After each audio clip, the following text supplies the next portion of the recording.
Bon, j'ai envie de suivre les conseils de Louis-San pour 2021, alors je vais faire ce qui se fait le plus dans le YouTube manga, les présentations d'animés, car j'ai un objectif à atteindre fin 2021, en espérant y arriver. D'ailleurs les gars, c'est la première vidéo de la chaîne pour 2021. Je vous souhaite à tous une bonne année, et en espérant que vous réussissiez tous vos projets pour cette année. Mais bon, revenons à la vidéo. Comme dans la manga, on va parler de surpuissance, mais pas que par les muscles, mais aussi intellectuellement. Donc c'est parti.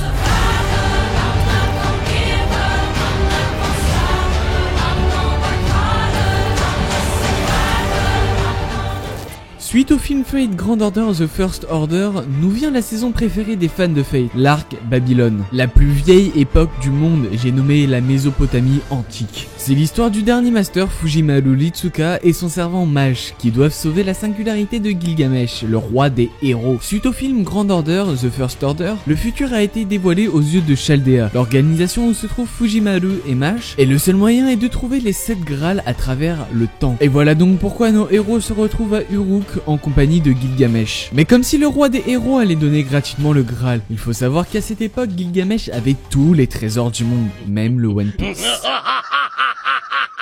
Ils vont devoir réaliser des tâches de merde comme des tâches nobles pour qu'ils se fassent entendre, rencontrer pas mal de personnes comme Ishtar, la déesse de l'amour et de la guerre pendant cette époque, mais le problème c'est que elle aussi souhaite avoir le Graal. Et comme à chaque fois à Fate, on a toujours des personnages historiques, ce qui est très plaisant. D'ailleurs, la meilleure des choses dans Fate Grand Order, c'est qu'on voyage à travers les époques. La Mésopotamie, Camelot, Londres, l'époque des pirates. D'ailleurs, le seul problème de cet arc, c'est de l'avoir sorti avant tous les autres. Tout simplement, c'est la dernière singularité à sauver, et ce qui nous spoil un peu des autres futures saisons et films de Fate Grand Order. L'histoire se passe dans un monde où les fées existent et résident dans des corps d'animaux, ce qui leur provoque de puissants pouvoirs. Et il y a certaines personnes qui se sont dit, tiens, on va prélever des organes de ces animaux et les implanter dans le corps humain. Ce qui fait qu'il est possible d'attribuer les capacités des animaux aux hommes. Les humains qui ont eu le droit à cette transplantation sont utilisés sur les champs de bataille et appelés les soldats féeriques. Après avoir connu une grande période chaotique de grande guerre, les soldats féeriques ont pu réintégrer la société vu que la paix a été rétablie dans le monde. C'est que 9 ans plus tard, qu'on suit l'aventure de Maria Noël, la nouvelle recrue au sein de l'organisation secrète Dorothea, mais on va dire qu'elle a une quête un peu secrète, elle veut retrouver sa sœur. Et vraiment, les fées ne sont pas à sous-estimer. Franchement, ils sont giga puissants. Et surtout le combat final qui met assez de pression. Et j'ai oublié de parler de la bande sonore qui est vraiment incroyable. Elle arrive à retranscrire toutes les émotions possibles et inimaginables. Par exemple, la musique qui est derrière ma voix là, c'est un des OST. Bon, celui-là, c'est peut-être l'un de mes coups de cœur de 2020.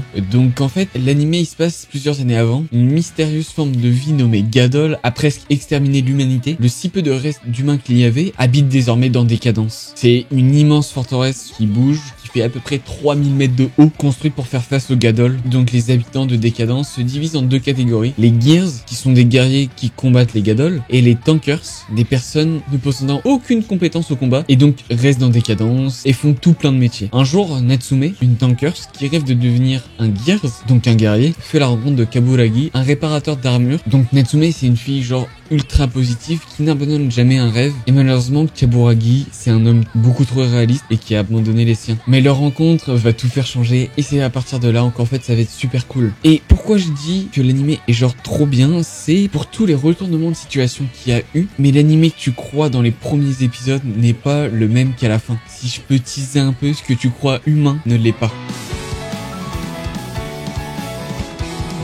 Là, on arrive dans l'animé où les mecs sont giga intelligents. Donc l'histoire qu'on va suivre, c'est l'histoire de Sakeido. Mais avant ça, faut savoir que Sakeido était un détective privé de grande renommée. Cependant, après avoir décidé de se venger du meurtrier de sa fille, il se retrouve en prison. Et depuis ce jour, il aide la police à retrouver des personnes ayant commis des crimes à l'aide d'un système qui permet d'infiltrer l'ID d'un criminel et pouvoir enquêter dans limite ses rêves et pouvoir les refaire à l'infini jusqu'à attendre de savoir qui est le meurtrier. Et c'est ainsi qu'il se retrouve dans une affaire ressemblant énormément à la scène de crime de sa fille. Et aussi, pour vous dire que Sakeido est très fort, mais vraiment très très fort, c'est que juste en parlant, il peut tuer quelqu'un. Et c'est pas un pouvoir.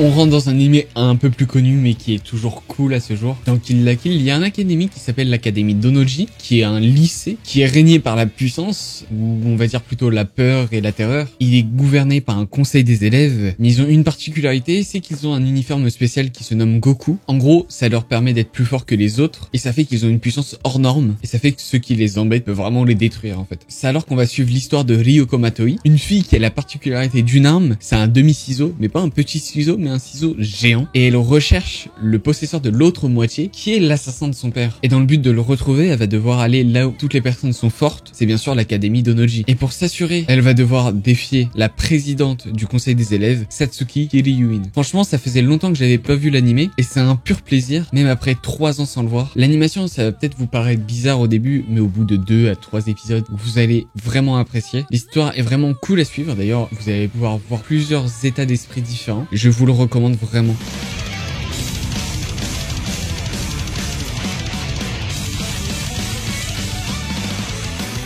Bon, là, ça va être du fight sur du fight sur du fight. Baki. Donc, en gros, c'est l'histoire de 5 condamnés à mort qui s'évadent en même temps de leurs prisons respectives. Bien sûr, aucun ne se connaissent vu qu'ils sont de nationalités différentes. Mais ces 5 personnes condamnées à mort disent la même chose. Ils veulent connaître la défaite. Ça fait qu'ils ont eu des échos du Japon que là, il y a un mec qui s'appelle Baki qui est vraiment très très fort. Bon, on va pas se mentir aussi. Baki, c'est certainement le mec le plus fort du Japon. D'ailleurs, il est le vainqueur du tournoi du sous-sol. C'est un tournoi où vraiment il y a aucune règle. Il faut limite tuer la personne qui est devant lui. Et son père, Yujiro, est surnommé la créature la plus forte du monde, c'est limite le Kaido de Baki. Maintenant on sait peut-être pourquoi Baki est aussi fort. Il y a 3 saisons disponibles sur Netflix de mémoire, et franchement si vous avez pas envie de vous mettre au sport de combat après avoir regardé Baki, franchement je vous comprends pas.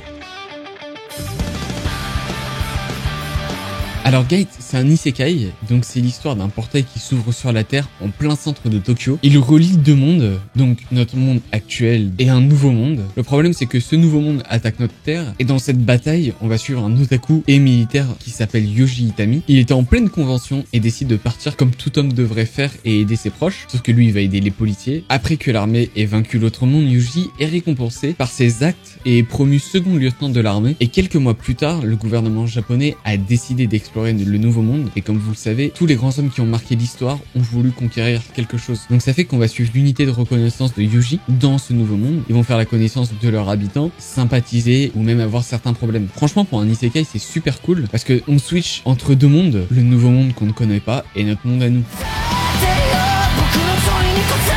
Alors, Drifters, ou Vagabond en français, c'est l'histoire de Shimazu Toyohisa, un jeune samouraï trop fort, qui lors de la bataille de Sekigahara se retrouve en 1v10 contre un général nommé Naomasa. Il voulait absolument sa tête, saute pour aller lui couper, et malheureusement, les gardes qui avaient autour de Naomasa le plantent, mais Shimazu arrive quand même à le tuer. Bon, ça fait qu'il finit dans un piteux état, et ça fait qu'il se retrouve dans un couloir, avec plein de portes et un mec en face de lui, qui se nomme Murasaki, et ce mec l'envoie dans une de ces portes qui le mène à un nouveau monde. Et d'ailleurs, il remarque qu'il est bien différent du monde qu'il connaissait. Il va rencontrer même d'autres guerriers super puissants, comme Nobunaga, un pirate de son époque en plus. Et ça fait que les Drifters vont se rassembler pour essayer de conquérir un nouveau monde. Franchement, moi qui aime un peu les personnages historiques, là il y en a quand même pas mal qui ont marqué le Japon. J'ai pu citer Nobunaga, mais il y en a plein d'autres. Il y a même des stratèges italiens, etc.